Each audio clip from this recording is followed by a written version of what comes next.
They told you the story, but they didn't tell you the truth. Every mystery leaves a record. Find it here.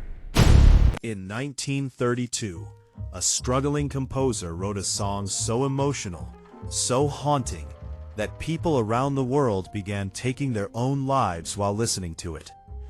The song became so disturbing that governments banned it. The church warned people about it. Police investigated it.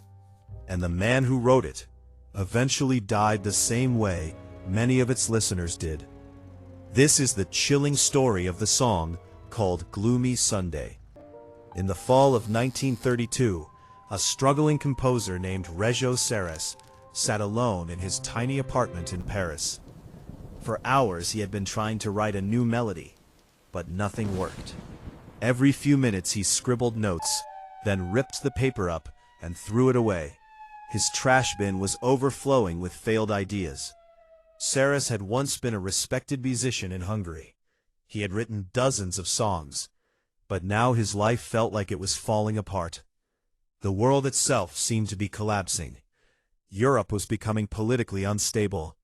Extremist movements were rising, and the Great Depression had left millions unemployed. Seress barely had enough money to survive. The stress was crushing him. Eventually he leaned back in his chair and whispered, "I can't do this." Then something changed. Instead of fighting the sadness, he let it take over. All the fear, hopelessness, and despair he had been pushing away suddenly flooded his mind. And suddenly, his pen began moving. Notes poured onto the page. When he finished, he rushed to his piano. Slowly he played the melody he had just written. The music was haunting, beautiful, but painfully sad. Seress actually felt tears forming as he played. The song captured exactly what he had been feeling: loneliness, loss, and quiet despair.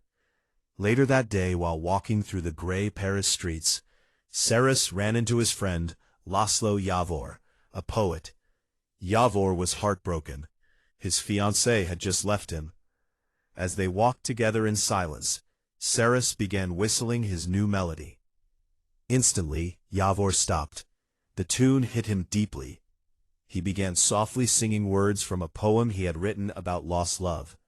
Shockingly, the lyrics fit the melody perfectly. Within hours, the two men had created a full song together. They called it Gloomy Sunday. It told the story of a grieving lover who longed to reunite with someone who had died. They believed the song was special, maybe even life-changing. Eventually, a publisher agreed to print it. But after that, nothing happened. Months passed. The song seemed forgotten. Seress felt crushed. Until one day in 1935, while walking down a street in Budapest, he heard music coming from an open window. He froze. It was his song. Gloomy Sunday was playing on the radio. Soon it was everywhere. Restaurants played it, street performers sang it, concert halls performed it. It became a massive international hit. But then something disturbing began to happen. Police started noticing something strange. At multiple suicide scenes, investigators found the same thing: sheet music, lyrics, or a record playing. The song was always Gloomy Sunday.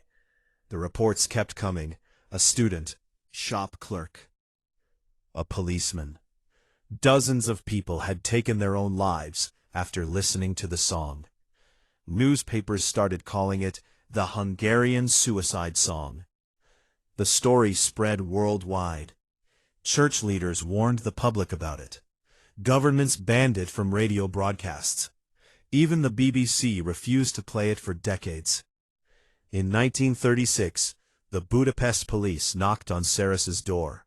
They asked him to stop selling the song. He agreed, but the damage was already done. Even more tragic, Laszlo Javor's former fiancée, the woman who inspired the lyrics, eventually took her own life.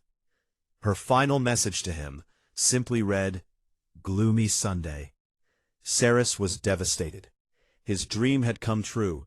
He had written a song that touched the entire world, But its legacy horrified him. He never wrote another major hit.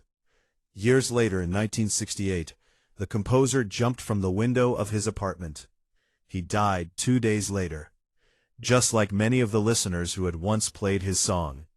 And even today, Gloomy Sunday remains one of the most infamous songs ever written. A song so powerful, some believe it carried death within its melody.